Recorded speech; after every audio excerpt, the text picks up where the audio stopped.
जगात विश्वात फक्त एकाच संतांनी माधुकरी मागितली, त्यांचं नाव ज्ञानोबा राय आहे. ऐका, ज्ञानोबा रायाच्या नंतर जो कोणी जगद्गुरु तुकोबाराय अभंगाच्या माध्यमातून देवाकडे मागणी मागताना आपल्याला पाहायला मिळतात. महिला मंडळ, माझं कीर्तन थोडं प्रश्नामध्ये आहे. मी माझ्या कीर्तनामध्ये प्रश्न विचारला की माझ्या प्रश्नाचे उत्तर देत चला. आज जगद्गुरु तुकोबाराय देवाकडे मागतात, याच्यात नवल नाही. या जगामध्ये असा एकही संत नाही की त्याने देवाकडे मागितलं नाही. संत जाऊ द्या, आम्ही रोज जीवन जगतोय, आपण कोणाकडे मागत नाही असं होतं का कधी? सगळेजण आपण मागतो. या विश्वामध्ये असा एकही माणूस नाही की तो कोणाकडे काही मागत नाही. मग महिला मंडळ, खरं सांगा, मागणारा श्रेष्ठ का देणारा श्रेष्ठ? हो, मोठ्यानं बोला ना, मला ऐकायला की माझी डीपी गेलेली. मागणारा श्रेष्ठ का देणारा? वा, तुम्ही बी बोलत चला, देणारा. तुम्ही सगळेजण म्हणले देणारा श्रेष्ठ, पण देणारा श्रेष्ठ नाही, मागणारा श्रेष्ठ. कसा मागणारा श्रेष्ठ सांगतो, ऐका तुम्हाला. एक जणाला देव प्रसन्न झाला, म्हणला बोल भक्ता काय पाहिजे? तो म्हणला देवा उद्या भेट. घरी आला आणि घरी आल्याच्या नंतर त्यानं त्याच्या बायकोला विचारलं, अगं उद्या देव प्रसन्न होणार आहे. आईला विचारलं, आई उद्या देव प्रसन्न होणार आहे, काय मागू देवाला? आईनं सांगितलं, हे बघ बाळा, 3 वर्ष झालं माझी दृष्टी निघून गेली, मागता आलं तर मला डोळे मागून घे. बापाकडे गेला, बाबाला म्हणला, बाबा उद्या देव प्रसन्न होणार आहे, काय मागू देवाला? बापाने सांगितलं, हे बघ कोरोनाच्या काळात धंदा बुडलेला आहे, मागता आलं तर 2-4 किलो सोनं मागून घे. माग बी झालंय.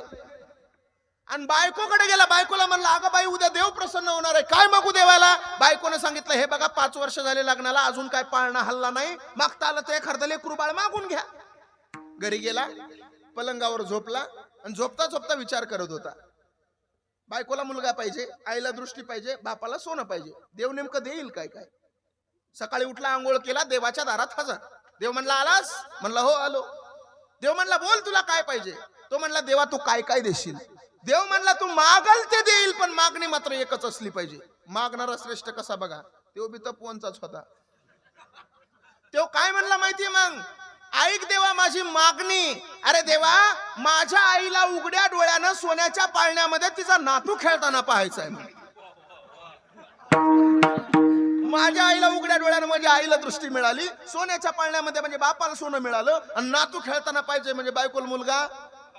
मग आता बोला, मागणारा श्रेष्ठ का देणारा? हा लगी पक्ष बदलीला, मागणारा मागणारा. एड्या हळदी हो, मागणारा नाही, देणारा श्रेष्ठ आहे. बर कसा देणारा श्रेष्ठ आहे सांगतो ऐका. महाभारताचं युद्ध ठरल्याच्या नंतर कर्णाच्या स्वप्नामध्ये सूर्यदेव आला, आणि सूर्यदेव म्हणजे कर्णाचा बाप आहे. सूर्यदेवानं सांगितलं, कर्णा उद्या सूर्यास्ताच्या वेळेला इंद्रदेव ब्राह्मणाचा वेश धारण करून तुझ्या दरबारात तुझी कवच कुंडल मागायला येईल. काहीही झालं तरी चालेल, पण तुझी कवच कुंडल देऊ नको. का? कारण जर तू तुझी कवच कुंडल दिलीस तर तुझा मृत्यू अटळ आहे. सूर्योदय झाला, सकाळ झाली, मध्यंतरीला सूर्य डोक्यावर आला. बघता बघता सूर्य मावळतीकडे निघाला, आणि तेवढ्यात इंद्रदेवानं ब्राह्मणाचा वेश धारण केला आणि कर्णाच्या दरबारात हजर. भिक्षान देई. कर्ण कोशागृहातून बाहेर आला. कर्णाच्या लक्षात नाही, पण ब्राह्मण देव पाहिल्यावर कर्ण समोर आला, आणि कर्ण म्हणला, बोला भूदेवा. त्यावेळेला इंद्र म्हणायला लागला, कर्णा अरे तुझा दरबार दिगंतर आहे, तुझ्या दरबाराची ख्याती खूप मोठी आहे. अरे तुझ्या दरबारामधून कोणी रिकाम्या हाताने परत गेलेलं नाही. कर्ण फुगला. कर्ण म्हणला, बोला भूदेवा, काय दान करू? गोदान करू? सुवर्णदान करू? नेमकं दान काय करू? त्यावेळेला ब्राह्मणानं सांगितलं, हे बघ मला गोदान नको, सुवर्णदान नको, भूमिदान नको. जर काही दानच करायचं असेल तर तुझी कवच कुंडल मला दान करून टाक. कवच कुंडाला दान करून टाक म्हटल्या बरोबर रात्रीच्या स्वप्नाची आठवण झाली. हे ब्राह्मण देवा नाही, आता इंद्र आहे. तरी सुद्धा कर्णानं कसलाही विचार नाही केला. कोशागृहामधून तलवार बाहेर काढली, आपली कवच कुंडला कापली, आणि कर्णाने इंद्राला देऊन टाकली. तेवढ्यात सूर्य अस्त झाला, आणि इंद्रानं कर्णाला आशीर्वाद दिला, कर्णा विजयी भव. आता मात्र कर्ण चिडला. कर्ण म्हणला, काय रे इंद्रा, तू वेश बदलून आलास, तुला काय वाटलं मी तुला ओळखलं नाही? अरे तुला मी चांगलंच ओळखलं. ओळखून सुद्धा मी माझी कवच कुंडला तुला देऊन टाकली. माझी कवच कुंडला म्हणजे माझा मृत्यू आहे, तरी सुद्धा मी तुला दिला. विचार ना का? त्यावेळेस इंद्र म्हणला का रे कर्ण, माहित असून सुद्धा का मृत्यूच्या दारात गेला? त्यावेळेला कर्ण म्हणला इंद्रा, अरे ज्या ज्या वेळेला या भारत देशाचा इतिहास लिहिला जाईल त्या त्या वेळेला त्या इतिहासामध्ये सुवर्ण अक्षराने एक ओळ लिहिल्या जाईल, देवाचा देव इंद्र खरा पण कर्णाच्या दारात भिकारी म्हणून उभा होता. ज्याला समजलं त्याला धन्यवाद, ज्याला नाही समजलं त्यानं जेवण करून जा. पण मला सांगा आता, बोला, मागणारा श्रेष्ठ का देणारा? आता तुम्ही म्हणले देणारा, पण आमच्या वारकरी संप्रदायामध्ये दोघही श्रेष्ठ आहेत. मागणारेही श्रेष्ठ आहेत, जगद्गुरु तुकोबार आहेत, आणि देणारा काही सामान्य नाही. देणारा कोण आहे? विटेवरी जाची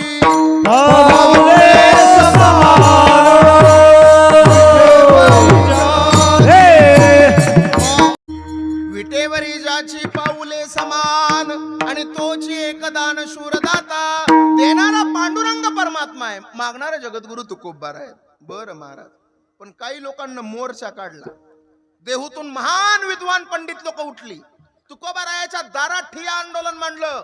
तुकोबाराय, अहो तुम्ही आज देवाच्या दरबारात मागणी करताय, मग सामान्य लोकांना काय करायचं? अरे तुमचा गाथा वाचला तर तुमच्या गाथामध्ये काही प्रमाण मागणाराच्या विरोधात आहेत. अहो तुम्हीच म्हणता भिक्षा पात्र अवलंबिने जळोजीने लाजीरवाने, हतपसरीजीने धिगताचे, हतपसरीजीने धिगताचे, हतपसरीजीने धिगताचे, हतपसरीजीने धिगत करी ब्रह्मांड ठेंगणे, हतपसरीजीने धिगताचे, हतपसरीजीने धिगताचे, कमरे करी ब्रह्मांड ठेंगणे, हतपसरीजीने धिगताचे, हतपसरीजीने धिगताचे. याला म्हणतात तंतोतंत उचलणं. हे जे माणसं आहेत ना, यांनी सांभाळलंय महाराज. नाही तर काही काही गायक आणि वादक मोबाईल चिवडीत बसते तर असला कटाळा येतोय त्यांचा, मोठाने हाणावं वाटतं तुम्हाला. काय खरंय, एक नंबर महाराज. थोडं लक्ष, हे फक्त स्टेजवरच कळालं. विडाला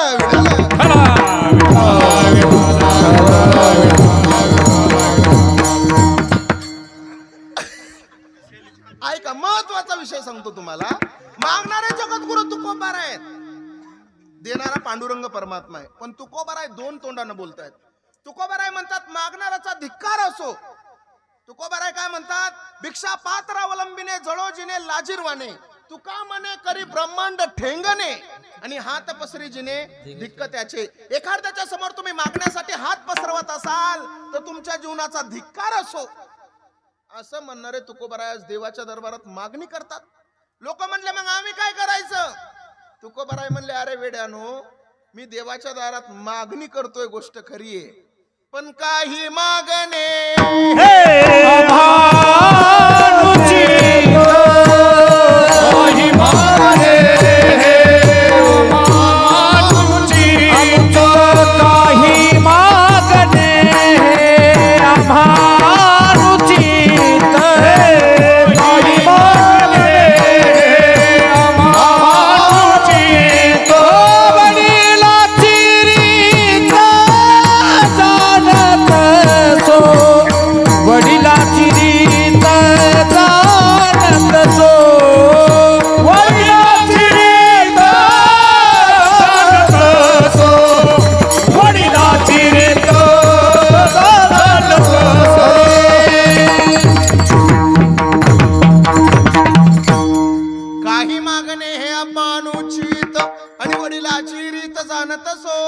वडील जे जे करीती तया नाम धर्म ठेवीती. तुकोबाराय म्हणतात आमची परंपराच आहे नाही मागायची, पण काही मागणं उचित असतं बाबा हो, आणि काही मागणं अनुचित असतं.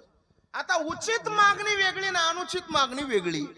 महिला मंडळ सक्रातीला नवऱ्याकडेच साडी मागताना, तुम्ही नवऱ्याकडेच मागताना, बरोबर. सक्रातीला तुम्ही नवऱ्याकडे साडी मागता, ही मागणी कशी आहे? उचित का अनुचित?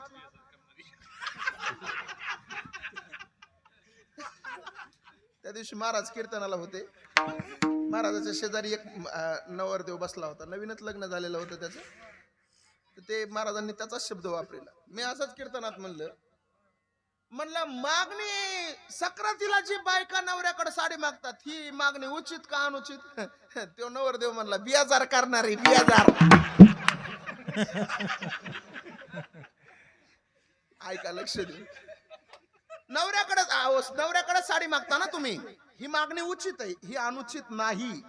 पण तीच साडी 2 महिन्यानं धुवून द्या म्हणणं ही अनुचित आहे.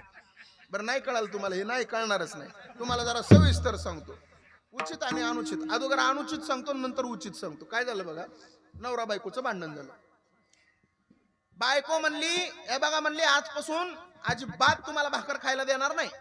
तो पण कट्टर होता, तो म्हणला हे बघा आजपासून संसाराचं तोंड बघणार नाही. गेला डोंगरावर जाऊन बसला, भगवान भोलेनाथाचं ओम नमः शिवाय ओम नमः शिवाय करत बसला. देव प्रसन्न झाला.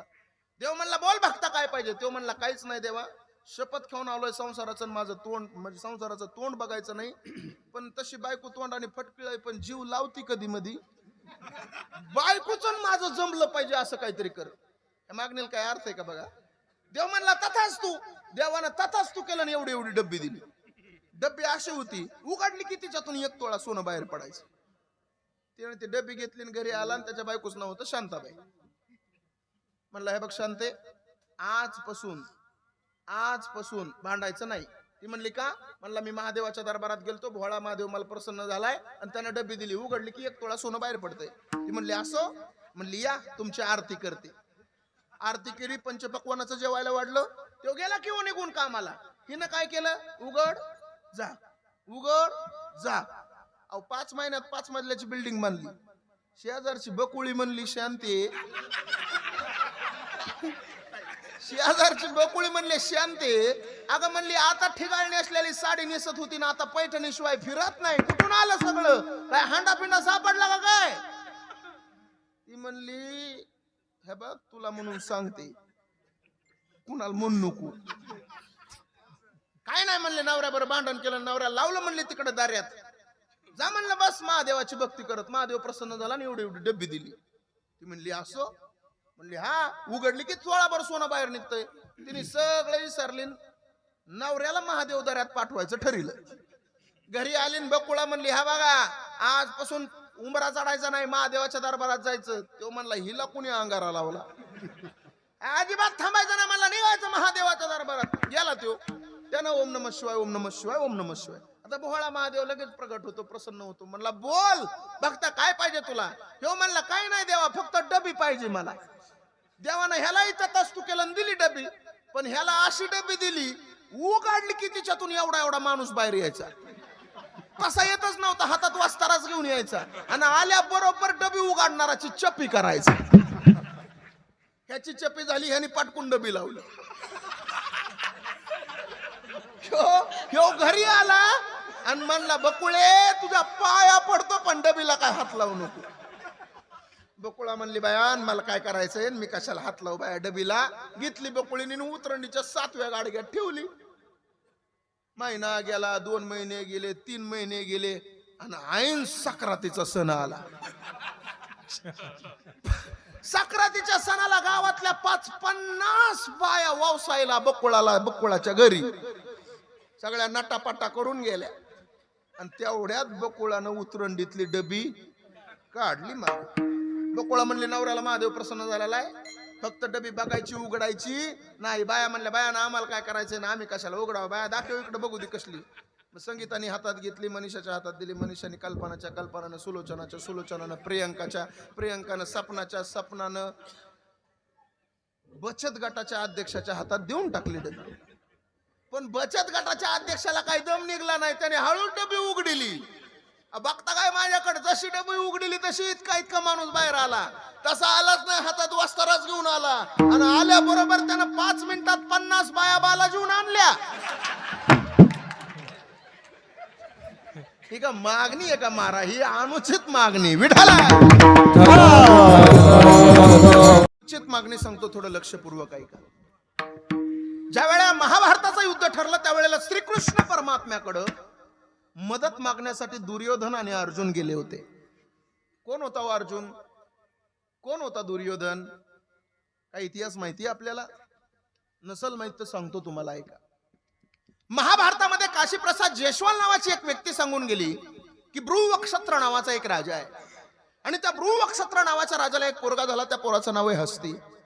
त्या हस्तीला पुढे एक पोरगा झाला. त्या हस्ती नावाच्या पोरानं जे गाव निर्माण केलं त्या गावाचं नाव हस्तिनापूर. त्या गावाचं पहिलं नाव हस्तिनापूर, दुसरं नाव इंद्रप्रस्थ नगर, तिसरं नाव योगिनिकपुरा, चौथं नाव सिरी, पाचवं नाव किला सिरी, सहावं नाव लालकोट, सातवं नाव जहापणा, आठवं नाव तुबलकाबाद, नववं नाव मुबारकबाद, 10वं नाव फिरोजाबाद, 11वं नाव अकबराबाद, 12वं नाव देहली, 13वं नाव चिराग देहली, 14वं नाव दिल्ली आणि 19 फेब्रुवारी 1931 ला इंग्रज अधिकारी व्हाईसराय यानं तिचं नाव ठेवलं नवी दिल्ली. त्या दिल्लीची नावं बदलली साहेब, वैभव नाही बदललं. लोकसभेचे स्पीकर ओम बिर्ला जिथं बसतात ना त्याच्या पाठीमागे एक श्लोक लिहिलेला आहे, धर्मचक्र परिवर्तनाय. दिल्लीचं तख्त हे धर्माधिष्ठानाची वाट पाहत राहतं. मग तो ब्रुवक्षत्र नावाचा राजा, त्या ब्रुवक्षत्र नावाच्या राजाला एक पोरगा झाला. त्या पोराचं नाव हस्ती. हस्तीला पुढे एक पोरगा झाला त्याचं नाव नहुष. नहुषचा पोरगा ययाती, ययातीचा पुरू, पुरूचा कृकण्यम, कृकण्यमचा मतिनार, मतिनारचा सेविनार, सेविनारचा दिविरथ, दिविरथचा अधिरथ, अधिरथचा नवरथ, नवरथचा तपलिचा, तपलिचाचा वृक्ष, वृक्षाचा संवरण, संवरणला पुढे एक मुलगा झाला ज्याचं नाव होतं कुरु. म्हणून त्या घराण्याला नाव पडलं कुरुवंश. त्यांच्याच कुलामध्ये पुढे एक मुलगा जन्माला आला ज्याचं नाव आहे प्रतीक. त्याला 3 मुलं, देवापी, बाल्लिक, शांतनू. देवापी संन्यासी झाला, बाल्लिक महाभारत युद्धामध्ये मेला आणि शांतनू हस्तिनापुराचा राजा झाला. त्या शांतनूला गंगा नदीपासून झालेला आणि वाचलेला एक मुलगा त्याचं नाव होतं देवव्रत. त्याला भीष्म प्रतिज्ञा केली म्हणून त्याचं नाव पडलं भीष्माचार्य. त्याची दुसरी बायको, तिचं नाव आहे सत्यवती. तिला 2 मुलं, एकाचं नाव विचित्रवीर आणि दुसऱ्याचं चित्रांगत. त्यांच्याच कुलामध्ये पुढे 2 मुलं झाली, एकाचं नाव पंडू आणि दुसऱ्याचं धृतराष्ट्र. पंडू नावाचा राजा, त्या पंडू नावाच्या राजाला पृथा नावाची एक बायको आहे जिचं खरं नाव पृथा आहे, पण आम्ही सगळेजण तिला कुंती असं म्हणतो. त्या पृथ्याला विवाह कालापूर्वी एक मुलगा झाला ज्याचं नाव आहे वसुसेन. आपण सगळेजण त्याला कर्ण असं म्हणतो. आणि विवाह कालाच्या नंतर तिला 3 मुलं झाली, धर्मराज युधिष्ठिर, भीम आणि अर्जुन. तिची सवत मद्र देशातील एका राजाची मुलगी जिचं नाव आहे माद्री. तिला 2 मुलं, एकाचं नाव नकुल आणि दुसऱ्याचं सहदेव. इकडे धृतराष्ट्र नावाचा राजा, त्या धृतराष्ट्र नावाच्या राजाला एक बायको जिचं नाव आहे गांधारी. महिला मंडळ गांधारीला कधी नावं ठेवायची नाही. का? कारण गांधारी एक अशी महिला आहे, कारण जिच्या नवऱ्याला दिसत नव्हतं गांधारीला दिसत होतं, पण दिसत असताना सुद्धा नवऱ्यासाठी डोळ्यावर पट्टी बांधून उभं आयुष्य खर्च केलं. तिचं नाव गांधारी आहे. त्या गांधारीचं माहेर आहे गांधार. त्या काळातलं गांधार म्हणजे अलीकडचं कंधार, अलीकडचं कंधार म्हणजे आत्ताचं कंधार आणि आत्ताचं कंधार म्हणजे अफगाणिस्तानची राजधानी.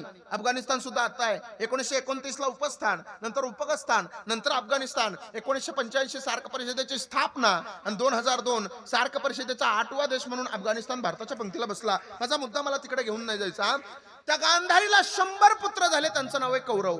आणि पंडू राजाला 5 पुत्र झाले, त्यांचं नाव आहे पांडव. पांडवांचा सरसेनापती आहे दुर्योधन आणि कौरवांचा सरसेनापती आहे. पांडवांचा सरसेनापती अर्जुन आहे, दुर्योधनाचा सरसेनापती कौरवांचा सरसेनापती दुर्योधन आहे. दोघंही श्रीकृष्ण परमात्म्याकडे गेले. देव झोपलेला होता. मदत मागायला गेले महाभारताच्या युद्धासाठी. अगोदर दुर्योधन गेला, दुर्योधन देवाच्या डोक्यापाशी बसला. अर्जुन नंतर गेला, अर्जुन देवाच्या पायापाशी बसला. तुमच्याकडे झोपेतून उठल्यावर पायापसला माणूस अगोदर दिसतो का? डोक्यापसला हो, पाया बसला. देव झोपेतून उठले, समोर पाहिला अर्जुन. अर्जुना कधी आलास म्हणून हाक मारली. अर्जुन म्हणला देवा आत्ताच आलो. पण दुर्योधनाला राग आला. दुर्योधन म्हणला ए देवा, त्याच्या अगोदर मी आलोय, मला विचार ना कधी आलास. देव म्हणले अरे जरी अगोदर आलास दुर्योधना तरी माझ्या डोक्यावर बसलास ना, आणि डोक्यावर बसणाऱ्या माणसाला माझ्यापाशी किंमत नाही. म्हणून मी नेहमी कीर्तनात सांगत असतो, विद्यार्थ्यांना कधी गुरुजींच्या डोक्यावर बसायचं नाही. देवानं भक्तांना कधी देवाच्या डोक्यावर बसायचं नाही. लेकांना कधी बापाच्या डोक्यावर बसायचं नाही. आणि बायकोनं कधी नवऱ्याच्या डोक्यावर बसायचं नाही. एवढं पाळा. दोघालाही समोर बसवलं, विचारलं देवा. दोघही म्हणले तुझ्याकडे मदत मागायला आलो. देव म्हणला काय झालं? महाभारताचं युद्ध ठरलं. देव म्हणला मला माहितीये, पण तो चतुर आहे. चतुर हा तो शिरोमणी आहे, गुण लावण्याची खाणी. देवानं सांगितलं हे बघा तुमचं महाभारताचं युद्ध ठरलेलं मला माहितीये. तुमच्या दोघांसमोर 2 विकल्प आहेत. एका बाजूला माझा 56 कोटी यादव सैन्य लढल आणि एका बाजूला मी एकटा लढल. ज्या बाजूने मी लढल त्या बाजूने हातामध्ये शस्त्र घेणार नाही, अश्र उचलणार नाही, 4 चांगल्या गोष्टी सांगल. बोल दुर्योधना काय पाहिजे तुला? दुर्योधन म्हणला देवा तू नको मला, तुझं 56 कोटी यादव सैन्य देऊन टाक मला. 56 कोटी यादव सैन्य दुर्योधनाला देऊन टाकलं देवानं. हातामध्ये पान आणि सुपारीचा विडा दुर्योधनानं घेतला उठला सभेमधून, राजदंडाची एक एक पायरी उतरत उतरत मोठ्या मोठ्यानं हसायला लागला. आता मी जिंकणार, आता मी विजयी होणार, आता हस्तिनापुराच्या गादीचा मालक मीच होणार, कारण यादवांचं 56 कोटी यादव सैन्य माझ्यासोबत. तेवढ्या देवाची नजर अर्जुनाकडे गेली. अर्जुना, तुला काय पाहिजे रे? अर्जुन म्हणला, देवा मला काही नको, मला फक्त तू पाहिजे. उचित मागणी ऐका. आता ऐका. देव अर्जुनाकडे पाहून हसला. तू कमन तू दीनला. देव अर्जुनाकडे पाहून हसला. देव अर्जुनाकडे पाहून हसल्याच्या नंतर अर्जुन काय म्हणला माहितीये? ए देवा, का रे माझ्याकडे पाहून हसला? त्यावेळेला देव काय म्हणला माहितीये? अर्जुन, अरे अर्जुन, हार तो तेरी पक्की है, तू सदा रहेगा उदास. अर्जुन, हार तो तेरी पक्की है, तू सदा रहेगा उदास. माखन तो दुर्योधन ले गया, तेरे पास बचा खाली छास. पण तो अर्जुन होता. तो म्हणला, भगवान जीत तो मेरी ही होगी. अरे भगवान, जीत तो मेरी ही होगी, दास रहता है कभी उदास. अरे भगवान, जीत तो मेरी ही होगी, दास रहता है कभी उदास. अरे माखन से क्या लेना मुझे, माखन चोर है मेरे पास. ही मागणी उचित आहे, आणि ही उचित मागणी त्याच परंपरेतले तुकोबाराय अभंगाच्या पहिल्या चरणात करतात. हेच दान दे गा देवा, हेच दान दे गा देवा, हेच दान दे गा देवा, हेच दान दे गा देवा. एका चरणापर्यंत आपण पोहोचलेलो आहे. अभंगाचा सरळ भाव सुरुवातीलाच तुमच्या हृदयापर्यंत पोहोचवण्याचं काम केलेलं आहे. झालंय माझं कीर्तन. आता आपल्याला भोजनाचा आस्वाद सगळ्यांनाच घ्यायचा आहे. फक्त माझी विनंती एवढीच आहे, या वारकरी संप्रदायाचा प्रचार प्रसार करणारी ही आमची एक शाखा आहे असं समजा. महाराष्ट्रभर जवळजवळ 200-250 शाखा आहे, पण त्याच्यातली ही कमी वर्षामध्ये अत्यंत सुंदर पोरं घडवणारी 1 नंबरची शाखा निघाली, याचा आम्हाला स्वाभिमान. किती सुंदर. मी आता आलो, लक्ष द्या, मला 5 मिनिटं कोणी विक्षेप करू नका. ऐका, मी आता 5 मिनिटापूर्वी इथं आलो ना, त्यावेळेला पोरांचा सोलो चाललेला होता. कोणी कोणी वाजवला रे पकवाज? मला हात दाखवा बरं. पोरं कुठे? एक. अजून रे? कधी आला तू? गेल्या वर्षीच आला. तू रे? गेल्या वर्षी झाला. तू रे? गेल्या वर्षीच. हे सगळे पहिल्याच वर्ष. गेल्या वर्षी म्हणजे 2 वर्षाचा आधी ताल वाजवायचं म्हणजे हे काय बाजारातून किलोभर बटाटे आणायचेत काय? अहो, तुम्हाला सगळ्यांना माहिती आहे, तुम्हाला गुरुवर्यांचा, सुभाष गुरुजींचा सगळा परिसर आहे. तुम्हाला कलेतली चांगली जाण आहे, पण 2 महिन्यात एवढा स्पष्ट आधी ताल वाजवण्यासाठी ना, सौरभ दादाला इथून एक मुक्काम सुद्धा बाहेर करता आला नसल. कार्यक्रम असतील नात्या गोत्यातले, बाकीचे सगळे कार्यक्रम टाळावे लागले, कारण या पोरांसाठी सर्वस्व समर्पण केलं त्यांनी. एवढं सोपं आहे? एवढं सोपं नाही. आपल्या घरामध्ये 2 मुलं असले तर आपल्याला ते 2 पोरं नको नको वैताग आणून सोडतात. पण आज इथं एवढी सुंदर संस्था उभा केली. हे मी जे कौतुक करतोय ना, मला कौतुक करायची सवय नाही कोणाची, पण ही वस्तुस्थिती आहे. लय संघर्षातलं जीवन आहे. मी पाहिलेलं आहे. ज्या वेळेला मी शेवटच्या वर्षाला होतो त्यावेळेला सौरभ पण ते लहान होते. एवढं त्यावेळेला. आणि त्या संस्थेतला, ह्या संस्थेचा एक नियम असतो, इथं तुम्ही किती करोडपती असले आणि किती गरीब असले तरी सगळ्यांना वागणूक ही सारखीच असते. प्रत्येकाला वागणूक ही सारखीच असते. तुमच्या घरी कोटी रुपयानं पडलेले असले तरी बी ते घरचे सुद्धा आमच्या कधी म्हणत नाहीत की आम्ही लय श्रीमंत येत पोराला भाकरी मागायला लावू नका. अजिबात नाही, जावाच लागतंय. तरी मला वाटतं या संस्थेला मधुकरी आहे का? पाडुळी गावची आहे का? त्या गावासाठी एकदा टाळ्या वाजवा. जेवढे पाडुळीचे ग्रामस्थ आले असतील ना, तेवढ्याला माझं साष्टांग नमस्कार आहे. का माहितीये? 2 मिनिटं घेतो तुमचे. का माहितीये? ऐका ना. ज्ञानोबारायाला त्या काळामध्ये आळंदीतल्या लोकांनी माधुकरी दिली नाही हो, पण आज त्याच ज्ञानोबारायाच्या दर्शनासाठी लाखो भाविक जातात ना. ज्ञानोबाराय गेल्याच्या नंतर ज्ञानोबारायाची किंमत लोकांना कळाली हो. तसं आपल्या या संस्थेच्या माध्यमातून जगात विश्वात फक्त एकाच संतांनी माधुकरी मागितली, त्यांचं नाव ज्ञानोबा राय. ऐका, ज्ञानोबा रायाच्या नंतर जो कोणी माधुकरी मागण्यासाठी तुमच्या दरबारात येईल ना, त्याच्याकडे पोरग म्हणून पाहू नका रे, त्याच्यामध्ये ज्ञानोबा राय पहा.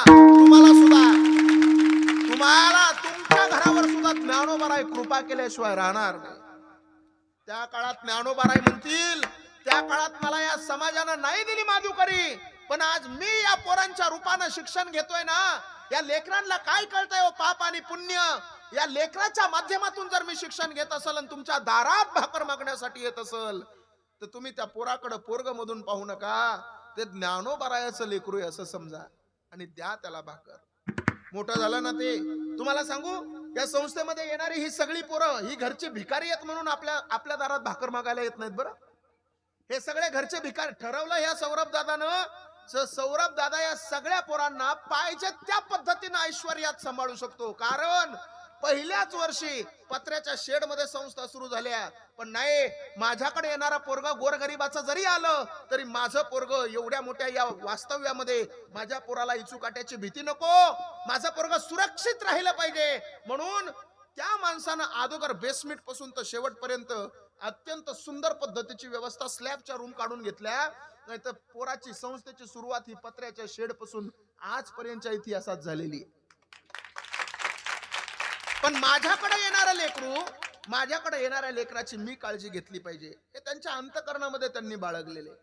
आणि एवढं सुंदर नियोजन केलंय महाराज, हे सोपं नाही. हे मी ज्या वेळेला पाया चालू होता त्यावेळेला चालू होतो, पण त्यावेळेला मला असं वाटायचं इथे आयरनात कोण यायचं वा इकडं.